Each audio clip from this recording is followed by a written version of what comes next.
Hey, it's the EI guy here, and we're about to do a massive type breakdown. Okay, just this past week, Donald Trump and Joe Rogan sat down for 3 hours. That's a lot of content, okay? And I've sifted through and listened to all 3 hours, and I have arrived at a definitive personality type for Donald Trump. And what I'm gonna also share with you is the shadow of Donald Trump. We're gonna get into that. The 45th president of the United States personality has been exposed by the EI guy.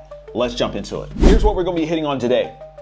How exactly does Donald Trump prefer to communicate and relate to other people? How he focuses his mind, how he makes decisions, and how he prefers to structure his day. The beauty of talking with Joe Rogan has a vibe to him that allows a person to kind of be themselves and relax. That's the wonder of Joe Rogan's podcast. You can just show up, be yourself, express yourself fully, and the world gets to see what it would be like to just sit down and talk to you. And after watching it, it's become pretty clear to me what Donald Trump's personality type is. So let's jump into this type breakdown.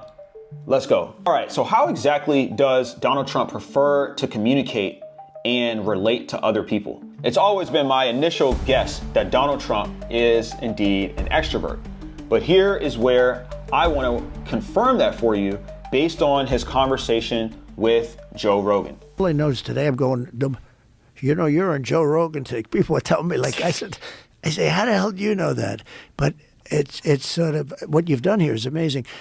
Where would you be if you didn't do the UFC stuff? Would you have this show, do you think? Yeah, I would still be doing it for sure. Yeah. Would it be at the same? Would it be at the same level? I don't know.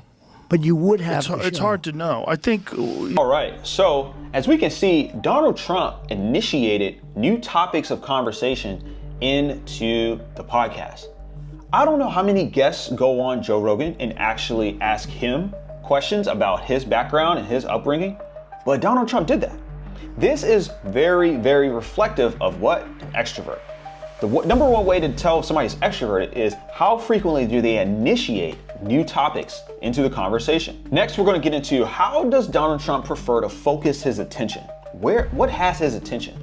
And we're going to dive into that right now. All right, in this clip, we're going to listen to Donald Trump refer back to history and looking backwards in order to justify an idea that he has today, in particular around tariffs. Someone who's looking backwards to make an impact today typically is going to be more on the sensing side of things, right? They're trusting experience. And so let's hear him talk about tariffs from this perspective.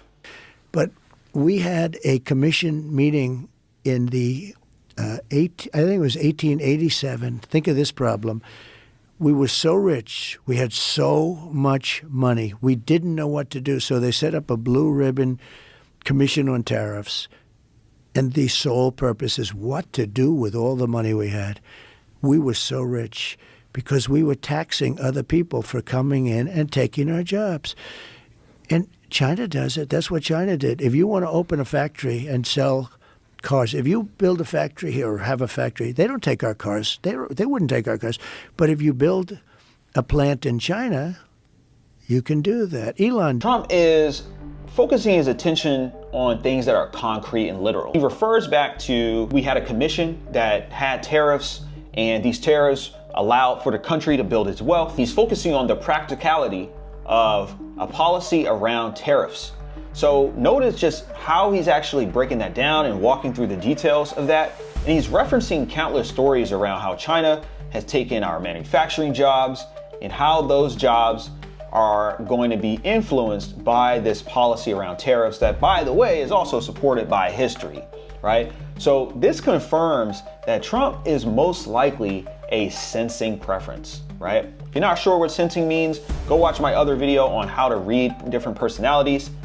That will be very helpful to you. Now we're going to move into how does he prefer to make decisions, or how is he deciding between things? One of the more interesting parts of this podcast was around Afghanistan, right? So obviously, as we know, there was a big, situation in Afghanistan as we were pulling troops out, and Donald Trump has some thoughts on it. And in particular, because that was such a major decision, Donald Trump is sharing about the decision itself, which is giving you an insight into how he prefers to make decisions. And it's super interesting. Number one, you take the soldiers out last, not first. Okay, that was their big mistake. And we had that thing charted out, and they weren't obeying us. They weren't Abdul is the head of the Taliban. Boom, boom. He had to do all these things. Some he didn't do. I said, nope, you got to do them all. This guy he immediately took he left the equipment behind, 13 soldiers dead, but he took everybody out. He took his soldiers out before. A child would know. That's where Milley was so stupid. He was such a stupid guy, Milley. So as you can see, Trump is breaking down his thoughts around the decision to leave Afghanistan. He's clearly demonstrating a sense of skepticism, and he's questioning the generals who, were involved in the exit plan of Afghanistan. And this is reflecting that Trump is definitely kind of logically working his way through what he would have done differently.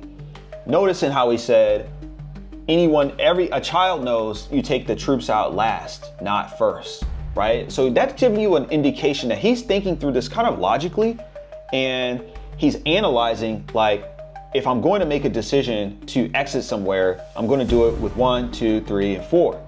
Okay? I'm not just going to go off like, what do other people think? Let's gather different opinions. He's just strictly focusing on this thing went the wrong way because of this variable. Oh, and by the way, this guy's stupid because he left behind all this equipment. Donald Trump is definitely a thinking preference. So far, we know that Donald Trump is extroverted, sensing, and a thinking preference. Now let's get to the last of the 4-letter code of his personality type. So here, Donald Trump is going to share a little bit about his first week as president of the United States. And this will kind of give you a sense of how he kind of moves through structure, right? I don't get the sense that he is a very systematic and planful and structured kind of guy. He seems kind of casual and a little bit more spontaneous. And here's why I think so, based on this clip. And I wanted to go out and I wanted to wave to everybody, but that wasn't smart. The kid's a little bit dangerous, right? I mean, when you watch like Kennedy and some others, right? But I really felt, I don't know, the love was so crazy. And so I did get out of the car for a brief, just for a very short walk. I thought it was very important to do. And Melania got out with her beautiful dress on that became sort of a staple. It was, people loved it. And Barron, and we're walking down the street. But where it really got amazing. So as you can hear, typically, presidents during their kind of motorcades, they usually might not get out of a vehicle due to safety concerns. And Donald Trump said, hey, you know what? I need to get out, right? I felt like the vibe was just kind of calling me there. So that was kind of a spontaneous move for him to make. So this is reflective of Donald Trump does not prefer to stay within the confines of a structure. Right? And I think that makes a lot of people uncomfortable, especially when you're a leader of a large country, okay? And that's why I believe that Donald Trump is a perceiving type, right? He is somebody that's a little bit more flexible. I'm gonna go with the flow, but I also kind of want control in how I go with the flow, and you can't tell me what to do, right? That's kind of his attitude towards things.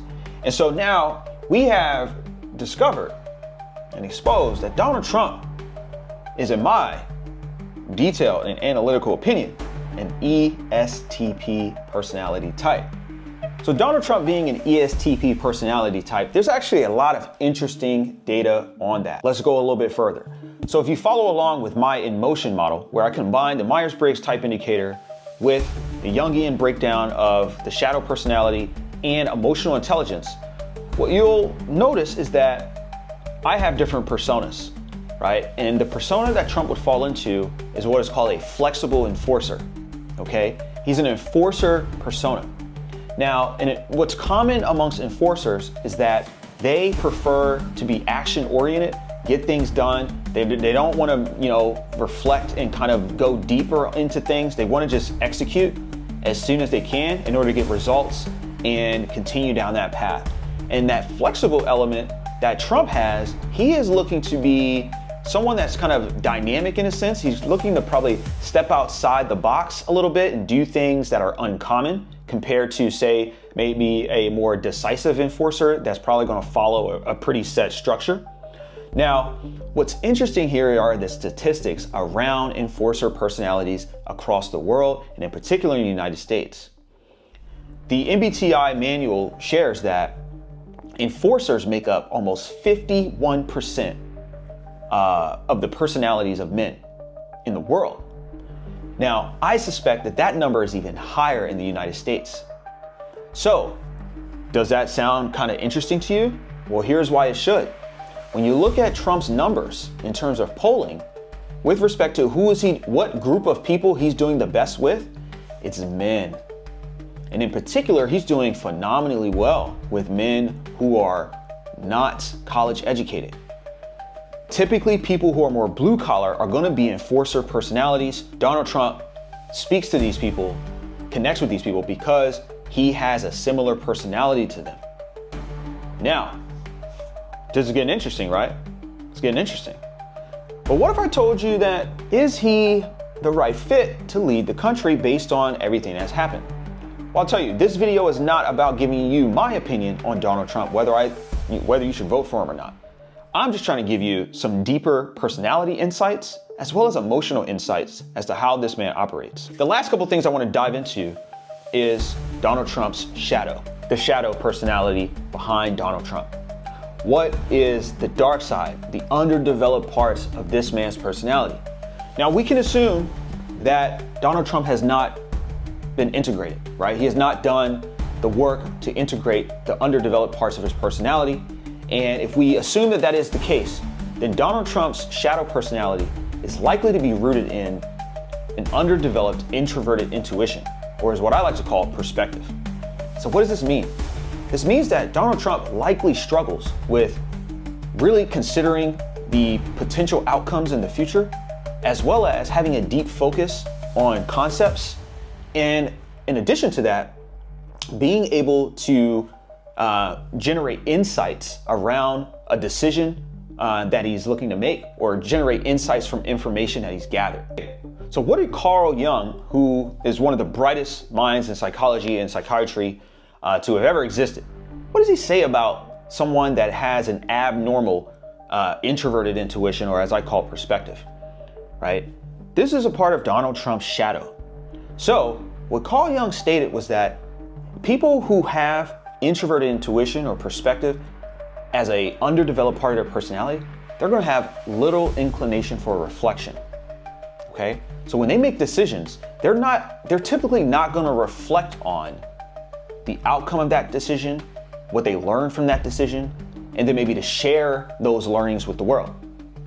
They also are going to be a crude pleasure seeker, meaning they're going to try and find different kind of ways to fulfill kind of dark pleasures that they have. And when I say dark, I mean pleasures that they might not share with other people. I don't mean like evil, but I mean like they're kind of hidden from the world, right? And they're kind of very private.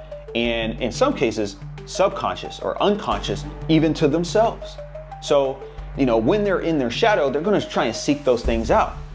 This, as you're watching this video, might not be that foreign to you based on all the things we've learned about Trump's past. In addition to this, the shadow of Donald Trump is going to deal in the world of fantasies, in particular, absurd fantasies.